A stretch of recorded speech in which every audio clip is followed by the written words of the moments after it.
Hi there, I'm Tara-Nicholle Kirk. I am a master coach, metaphysician, spiritual strategist to smart, successful people who I help do their big dreams by undoing their self-sabotage patterns. And I'm the founder and CEO of Soul Tour, where I run a school of spiritual strategy. So we're here today because it's Transformation Tuesday, and I want to talk to you about your 2022. I've been getting so many emails from people asking, like, what do you do to plan your year? And as you guys know, annually I normally do a New Year's Eve ritual or ceremony or planning session or intention setting or something. And I'm not sure exactly what's alive for me in that vein yet, so I haven't announced anything yet. But I will tell you this. I had a vision that is relevant to this. It's all about it's about the seed of desire. So I want to talk to you about that today, the seed of desire. So I had a vision, and it was all about you. It was all about you. And here's a little snippet, just a little tiny piece of what I saw.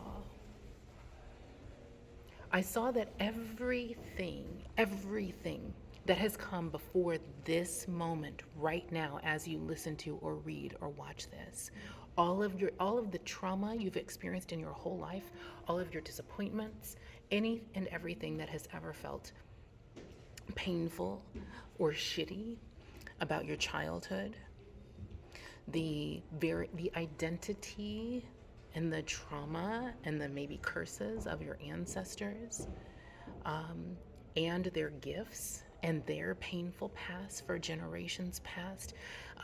Every toxic energy exchange relationship that you've ever been on either end of, actually all of human history, including the whole arcs of slavery, patriarchy, white supremacy, toxic capitalism, art, beauty, justice, truth, science, all of it, all of that, every decade, every day of every decade that you have lived in this life. All of that was just the journey. All of it was just the journey. All of that was just the journey. And I don't say just to trivialize it. I say just because you've been on this journey. We've all been on this journey. And like my 4-year-old says when we get home and we pull up, and now we've arrived. We've arrived at this moment.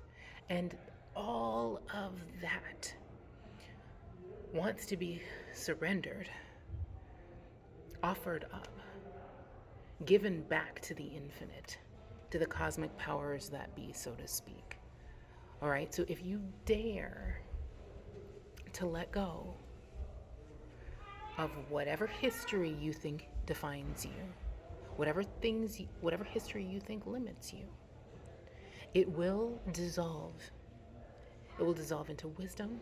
It will dissolve into clarity. It will dissolve into power. It will dissolve into energy. And all of that, all of those decades and years and eons will be distilled down and focused down into one single kernel of a seed.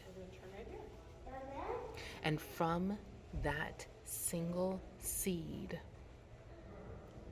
will grow your real life,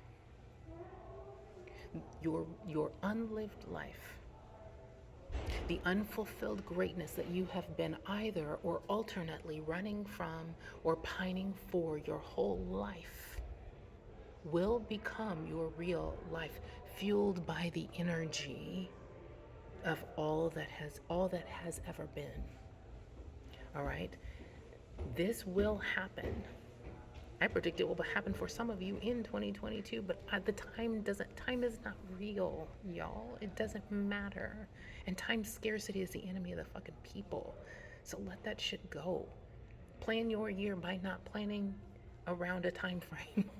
All right?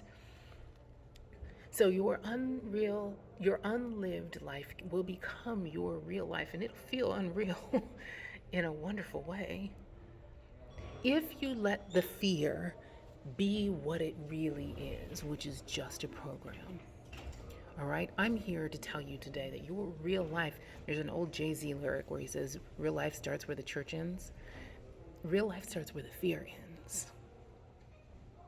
Real life starts where the fear ends. Your real life starts now. Your real life starts now.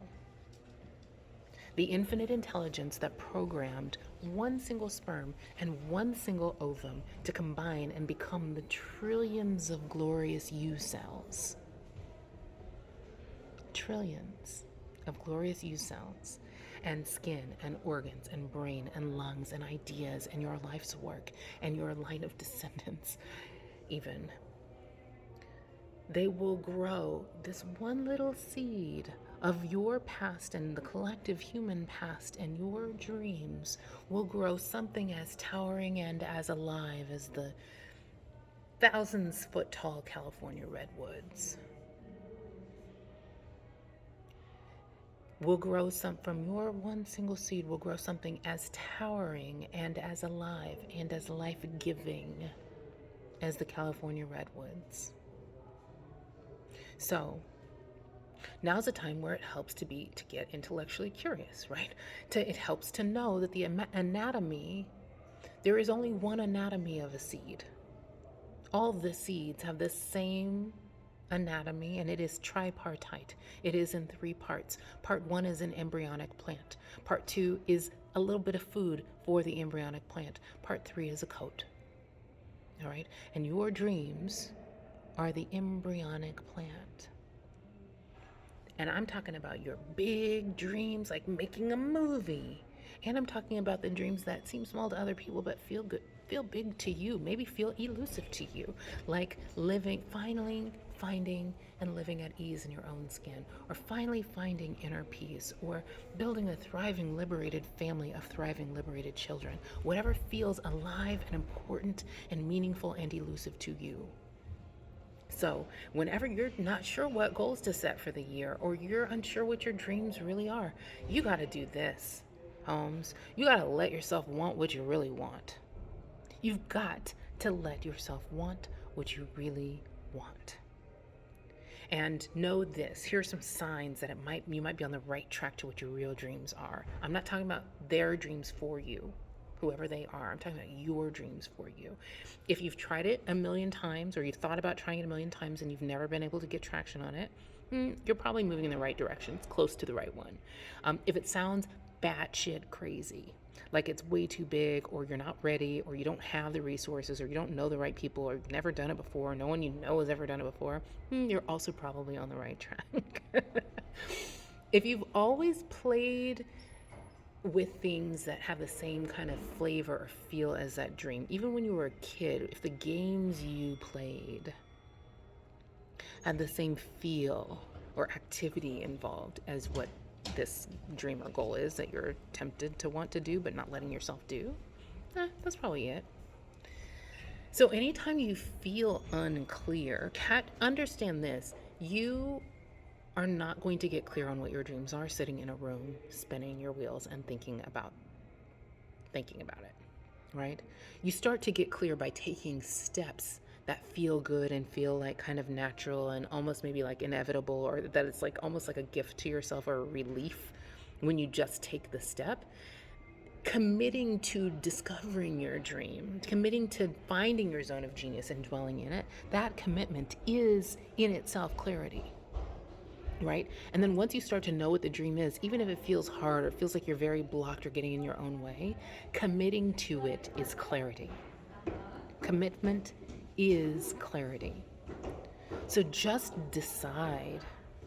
There was a point in my calling where I just decided I'm not employable anymore by other people. I don't have an option but to do this. And the resources for me keep showing up to do it. So just decide that there's no going back for you. Even if you're in a day job or a shadow life that feels really worlds away from the dream, just let yourself want it and commit to just letting yourself want it for now. Let that commitment be clarity enough. Okay, just drop the rope of the inner battle about whether to even let yourself want what you want. Start there. All right, so that's the dream itself is the embryonic plant within the seed. So what's the food in the seed? Okay, did you even know that? I think that's fascinating that the seed has the embryo plant and a little food for it. So what's the food? All the trauma is the food. All the drama is the food. All your ancestral trauma, all the collective human trauma, all your individual trauma and painful memories, small and large, your disappointments, things that might not qualify clinically as trauma, but are still on your mind, that even though they happened when you were 10, right? These things want to have what my teacher Dave Rico calls their career within you. Okay, they want to become food for your future. They want to become your poise, your power, your radiance, your magnetism. They want to become fuel, wisdom, clarity. They want to become fuel for you and for your dreams, like literally where your dreams get to eat them. Right? Like in the stanza from my favorite Antonio Machado poem, where he writes, last night, this is the name of the poem, is Last Night as I Was Sleeping. Last night as I was sleeping, I dreamt, marvelous error, that I had a beehive here in my heart, and the golden bees were making white combs and sweet honey from my old failures. All right, sweet honey, fuel from your old failures. But to get the nutrition, the spiritual nutrition, out of your trauma and pain, you have to be willing to face them and embrace them and integrate them. You have to metabolize them like your body does food, deciding what you're going to keep and what you're going to discard and jettison as waste, what you're going to poop out. All right? I got a 4-year-old, so we talk about poop a lot. What are you going to poop out? What of the trauma is waste and what of the trauma is nutrition? Okay, and this process of processing your unprocessed or underprocessed trauma takes a little time. All right, and you got to come to a place of making peace with letting it take the time it takes. So when I say it takes a little time, like for me, that process has taken something like 30 years, and that's kind of about right. It's like part of the journey of life. Is to come under the influence of your trauma and come out from under the influence of your trauma. And the way to make this work so that it fuels and feeds your dreams is to also is to do this process of processing, integrating your old trauma, and use the skills that you gain doing that to process the new trauma that comes along with living daily human life on planet flippin' Earth in real time. Okay? And then to get maximum nutrition for your dreams out of all of this, old trauma, new trauma, incoming trauma, whatever, you have to be moving into your dreams at the same time, not letting processing your trauma become a false prerequisite for you to take steps toward your dreams, because there are some untraumatizing insights, there are some untraumatizing rewiring of your brain and your body and your relational templates with life and with the world that you can only do as you take steps toward your dreams and new things light up, new opportunities light up, new stuff stirs up in you. Okay, like my business is an incredible, I was going to say is the single biggest. I'm not sure if it's the single biggest, but my business is an incredibly huge growth lever for me. It's constantly putting me on this growth edge where I don't yet have the skills to deal with that, so I got to go out and get them. I don't yet have the freedom from that layer of trauma or, whatever, past pain, and I have to shed it in order to move forward, right? That's why I say part of why commitment is such clarity, committing to your business, committing to your dreams, committing to your goals once you know that they're from in here and not social, not from your grandma said, not from whoever, not for money, status, approval, other people's anything. It's like from here, you're called to do it. Making that commitment causes all of this clarity, not just in what you do strategically, in the moves you make in your career, your business, or your love life, or whatever, but also in terms of the inner growth work you do.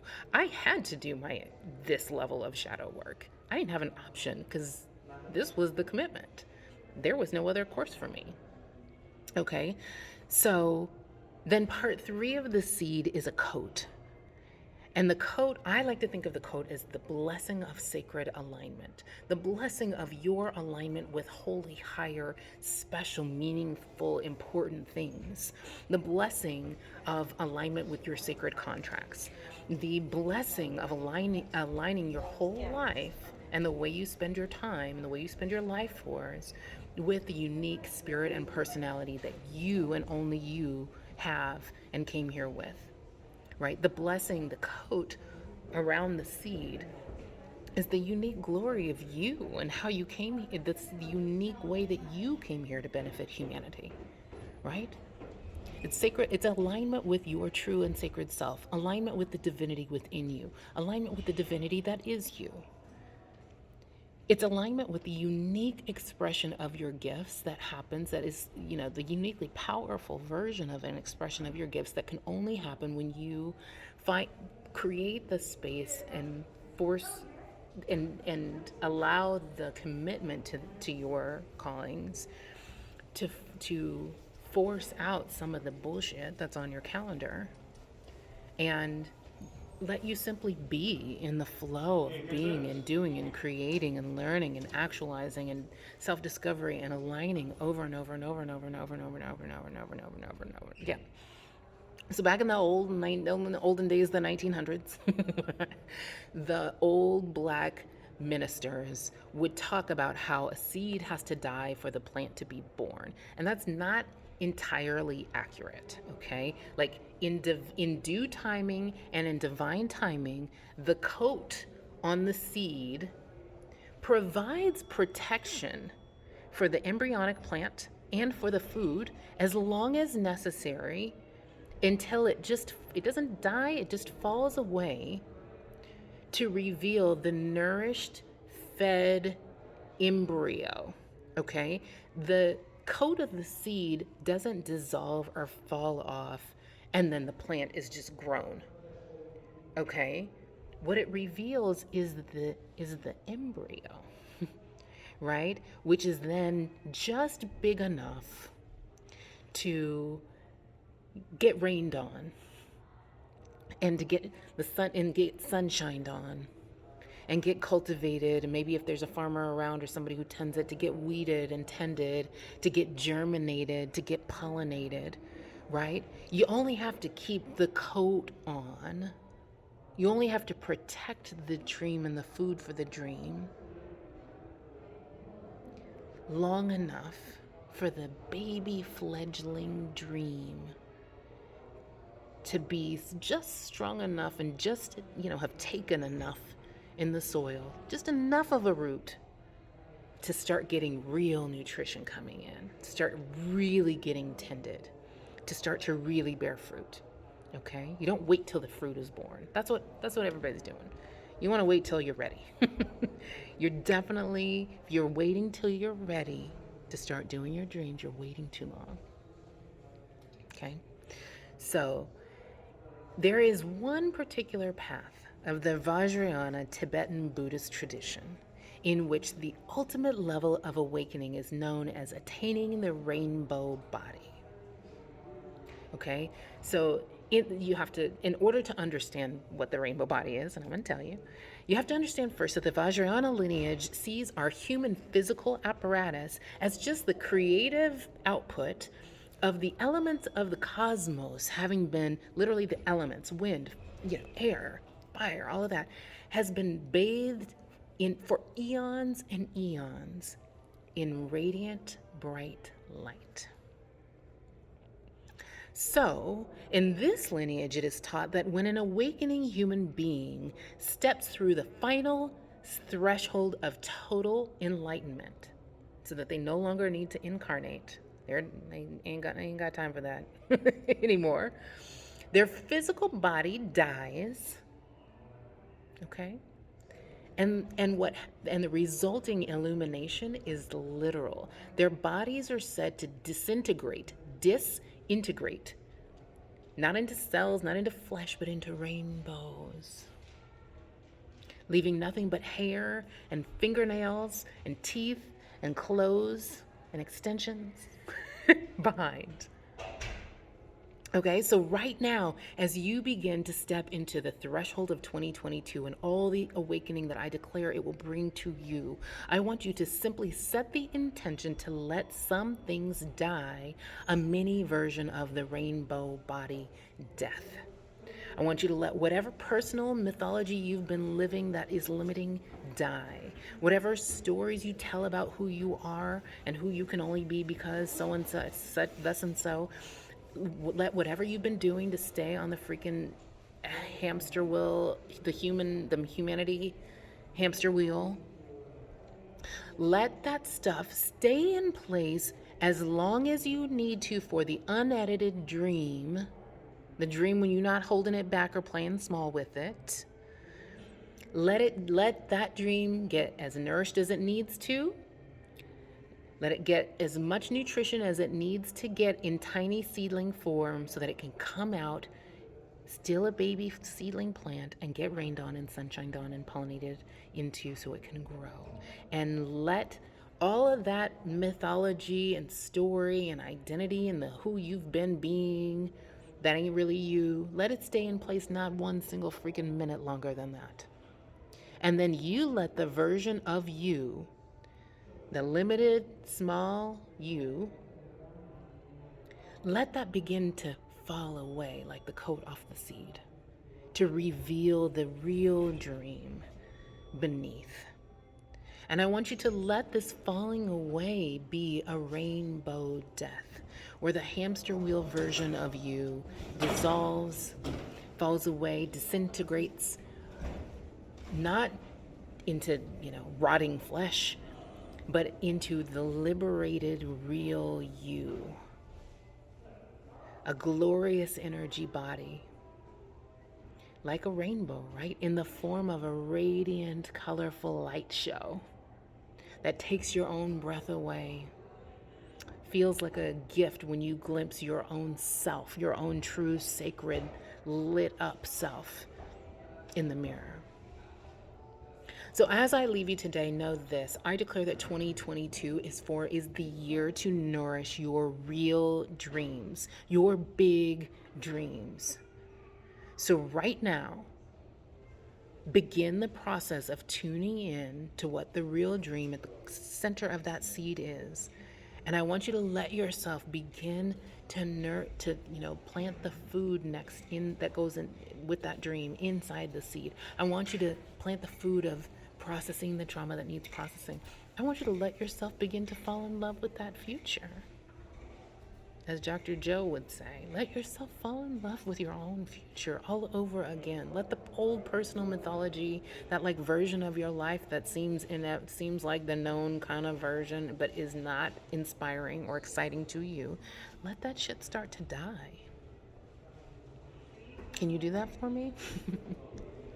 Much more importantly, can you do that for you? All right, I'll reach out with a whole bunch more, including I'm going to start doing just my metaphysician's take on some stuff in the media, including I have a wonderful movie review coming up here soon. So keep your eye out. If you want to just get my basic email newsletter, come to soultour.com/sign up. If you want to get the tricked out, all the great stuff in your inbox version, come to soultour.com/subscribe. Follow me on all of the Instagrams and the YouTubes and the Facebooks and all of those things. And keep your head up and keep your heart out. I love you, and I'll see you soon.